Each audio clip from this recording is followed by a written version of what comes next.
안녕하세요, 그리고십니다. 여러분들은 처음 그림을 시작하실 때 어떤 소재를 그리셨죠? 인물? 풍경? 아무래도 딱 떨어지는 인공물보다 자연스럽게 막 그릴 수 있는 자연물이 더 그리기 쉽겠죠? 그래서 오늘은 그림을 처음 시작하시는 분들도 쉽게 재미를 붙일 수 있도록 어디서나 볼 수 있는 꽃 그리기를 해보겠습니다. 그리다. 꽃을 스케치하는 방법에 대해서만 알려드리도록 하겠습니다. 봄, 여름, 가을, 겨울을 상징하는 꽃들이 이제 굉장히 많잖아요. 그 꽃들을 전부 그릴 수는 없어가지고 각 계절별로 대표적인 꽃 하나씩을 골라서 그려보겠습니다. 꽃을 그릴 때 가장 기초적인 순서, 도형화하기, 형태 잡기, 그리고 스케치하기, 이 순서만 기억해 주시면 쉽게 그릴 수 있습니다. 먼저 봄의 꽃, 벚꽃을 그려볼까요? 사진을 보시면 어떤 도형이 떠오르나요? 꽃 하나를 전체적인 실루엣으로 봤을 때 원으로 보여요. 암술과 수술이 자라는 부분의 끝을 보면은 이 원의 중심에 있어요. 이 중심을 기준으로 방사형 선을 그려주시면 이 선들이 이제 꽃잎의 기준이 되는 거죠. 특수하게 생긴 꽃들 제외하고 웬만하면 모든 꽃들이 이런 방식으로 그릴 수가 있거든요. 그런데 아니 이럴수가 꽃을 정면에서만 보는 게 아니라 살짝 틀어진 이런 경우에는 어떻게 그려야 되냐, 투시를 알아야 돼요.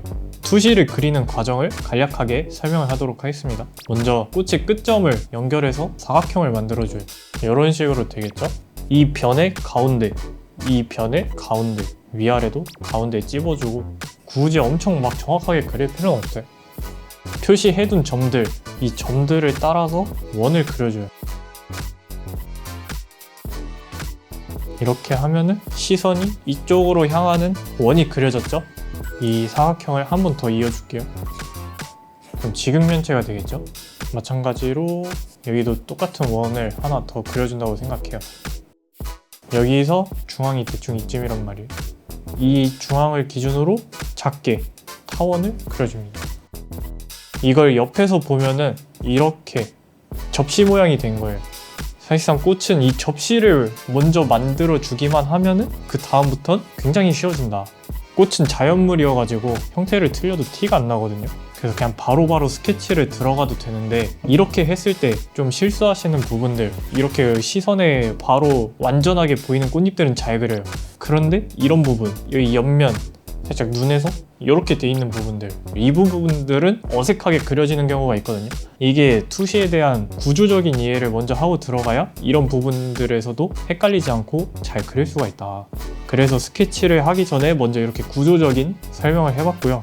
이제 이 상태에서 아까 말했던 이 방사형, 벚꽃은 꽃잎이 5개죠? 이런 식으로 자랄 거예요. 이 선을 그을 때 그냥 이렇게 일직선으로 쭉 긋지 말고 선풍기 생각하면 될 텐데 이런 식으로 곡선으로 이어주시면 조금 더 자연스럽게 그릴 수 있겠죠? 맞춰둔 기준선을 따라서 그려주기만 하면 됩니다.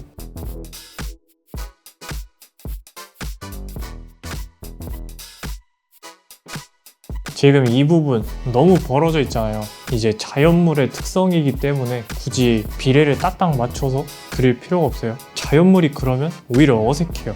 원래 이렇게 태어난 애니까 그냥 그러려니 하고 넘어가면 된다. 지금 너무 지저분하니까 가볍게 살짝만 지우고 계속 그릴게요. 더 더러워졌네? 이제 대략적으로 잡아둔 형태에 조금 더 퀄리티를 높게 그려주기만 하면 돼요. 여기서 좀 해주면 좋은 거, 꽃잎을 보면은 이렇게 반듯하지가 않아요. 살짝 이런 식으로 쭈글쭈글하게 돼 있단 말이에요. 밖에 있으면서 좀 비바람 맞고 이러다 보면 꽃잎이 찢어질 수도 있잖아요. 그런 찢어진 부분을 캐치해서 스케치를 해주면 퀄리티가 올라가겠죠. 그리고 꽃잎이 중간중간 접혔다가 펴져서 주름 잡힌 경우가 있거든요. 그 주름 표현해주면 좋고 미세한 굴곡 이런 것까지 표현해주면은 나중에 채색할 때 굉장히 편하겠죠.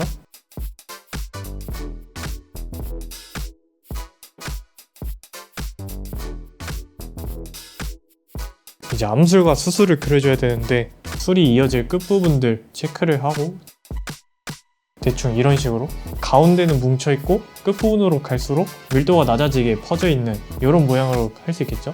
지금 저희는 가운데가 여기였으니까 이 부분은 좀 뭉쳐주고 끝부분들은 좀 퍼뜨려 줄 거예요.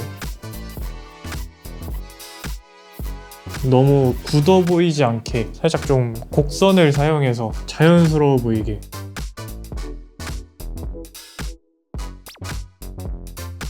이 똑같은 방법으로 여러 개를 그려주면 됩니다.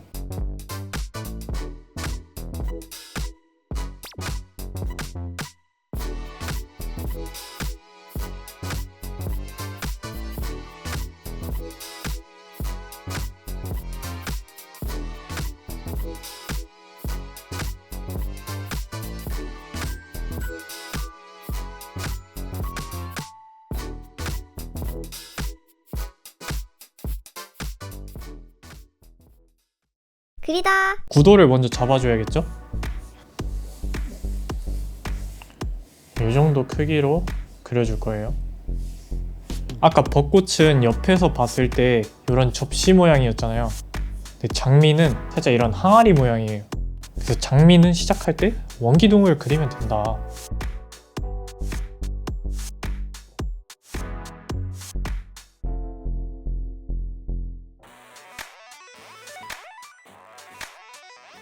이런 식으로 투시를 잡아줄 수가 있어요. 살짝 곡선을 줘서 여기가 가운데죠? 그냥 이제 이걸 따라서 회오리를 계속 그려주시면 돼요.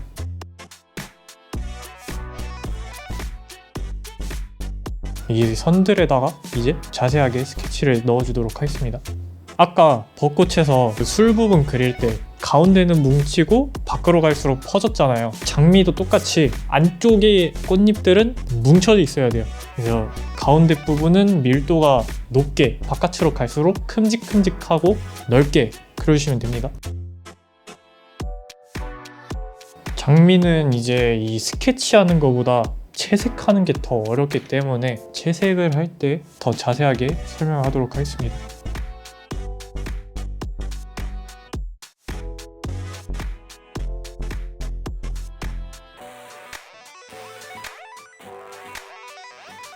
이 끝쪽으로 갈수록 이 꽃잎의 가운데 부분을 조금 뾰족하게 해주면 이쁘게 나와요.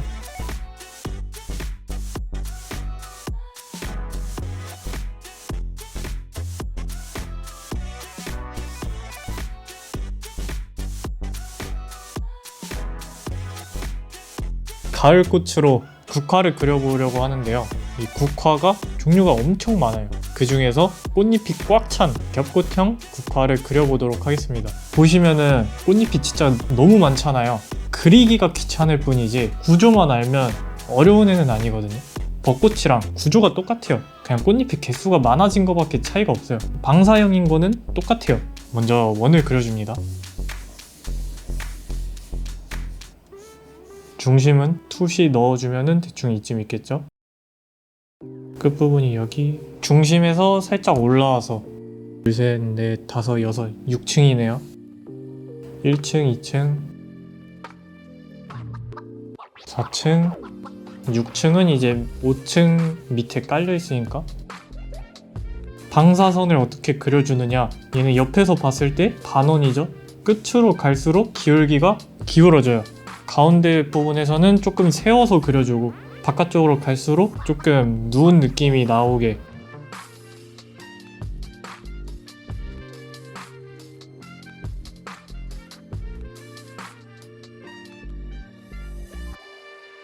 이제 꽃잎 모양을 어떻게 그리느냐, 이건 국화마다 차이가 있긴 한데 지금 제가 그리는 국화는 이 상태에서 여기가 살짝 뾰족한 형태예요. 말린 꽃잎은 어떻게 그리느냐, 곡선을 이렇게 하고 이렇게 이어주기만 하면 돼요. 여기서 포인트는 말린 부분이 끊기면 안 돼요. 그냥 곡선으로 쭉 이어져야 돼요.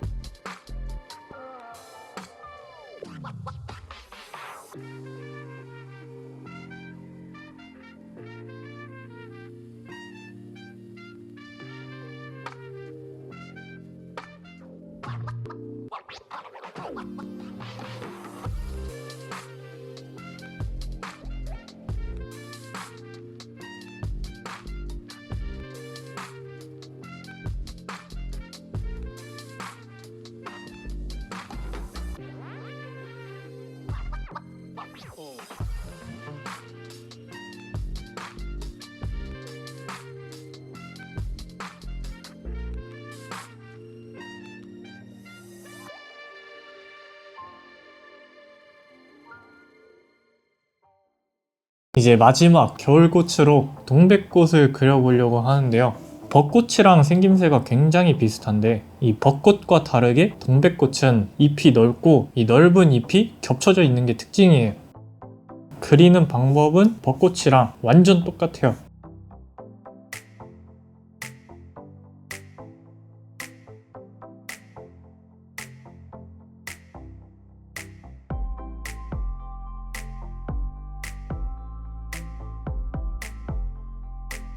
벚꽃이랑 똑같이 선을 따라서 꽃잎을 그려주고 있는데 다만 이제 이걸 좀 겹치게 꽃 끝부분은 장미 그렸을 때처럼 살짝 말리도록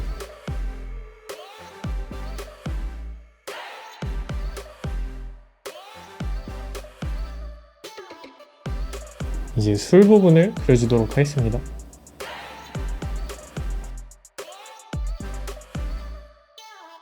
그리고 그림자 같은 부분, 접히는 부분 이런 부분들을 스케치 한 번씩 체크해주고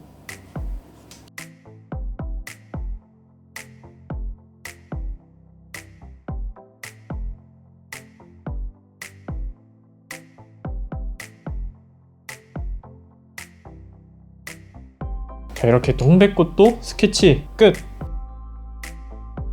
그리다. 이렇게 꽃을 그려봤는데요. 꽃 그리기가 별거 아닌 것 같지만 의외로 쓰이는 데가 많아요. 그래서 연습해 두시면 유용하게 쓸 수 있는 소재가 될 거예요.